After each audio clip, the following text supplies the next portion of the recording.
जय हिंद दोस्तों। आज आपको हम क्या करेंगे, बहुचर्चित जो आपकी न्यूज है मुगल दरबार के बारे में बताएंगे कि आखिर मुगल दरबार को क्यों कक्षा 12 से हटाया गया, एनसीईआरटी ने क्यों हटाया।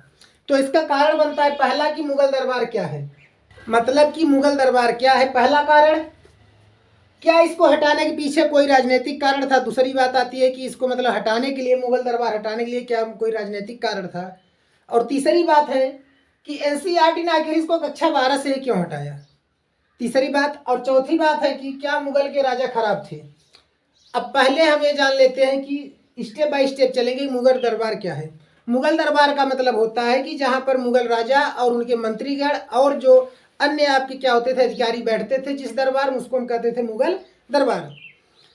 मुगल दरबार में राजा का सिंहासन सबसे श्रेष्ठ होता था। इसके बाद राजा के सिंहासन के बाद से जो सिंहासन स्टार्ट होते थे और जितनी दूरी पर सिंहासन जाते थे, राजा के पास वाला जो कुर्सी होता था या कह लीजिए उनके और सिंहासन होते थे, वहाँ पर जो बैठते थे पास वाले पे मंत्री हो गए, इसके बाद जो हो गए उनको उतने ऊंचे पद पर दिया जाता, और जो जितनी राजा से दूर बैठते थे वो उतने निम्न पद पर थे मुगल दरबार में। अब हुआ क्या कि मुगल दरबार में दो चीजें थी। एक चीज था सिजदा और एक था पागोश। सिजदा और पागोश। सिजदा का मतलब होता है कि सर झुका के इस तरह से कहना और दंडवत लेट जाना, सिजदा का मतलब था। पाबोस का मतलब था दंडवत लेट के, कहीं कहीं बुक में मिलता है जमीन को चूमना, या फिर क्या करना, दंडवत लेट के राजा के अंगूठों को चूमना मुख से, इसको कहते थे पाबोस। सिजदा का मतलब होता था इस तरह से उनको शुक्रिया अदा करना।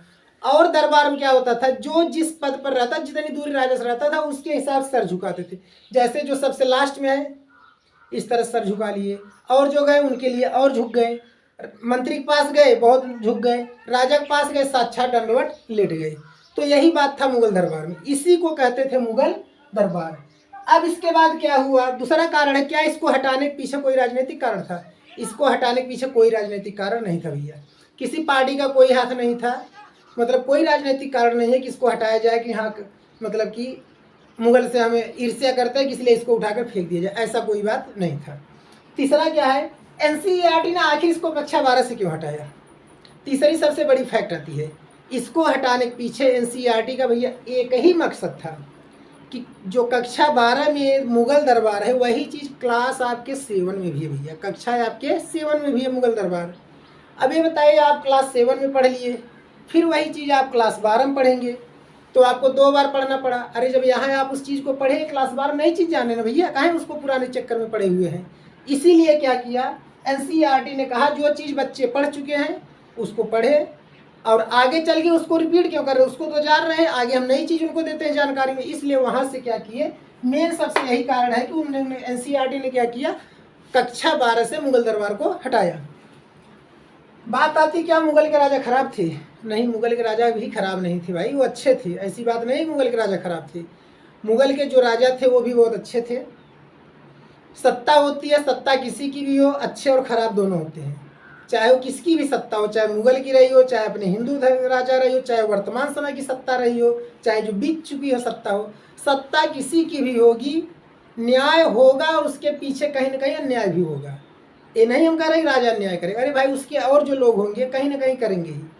तो इसका मतलब ये नहीं है कि राजा खराब थे या मुगल समय खराब थे, हर समय में राजा अच्छे होते हैं और खराब होते हैं।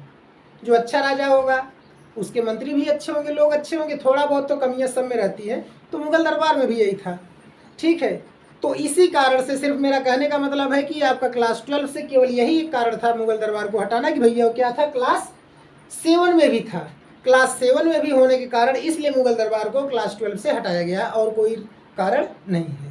ओके, अगर हमारा वीडियो आपको अच्छा लगे तो हमारे चैनल को सब्सक्राइब और वीडियो को लाइक जरूर करें। ओके, जय हिंद।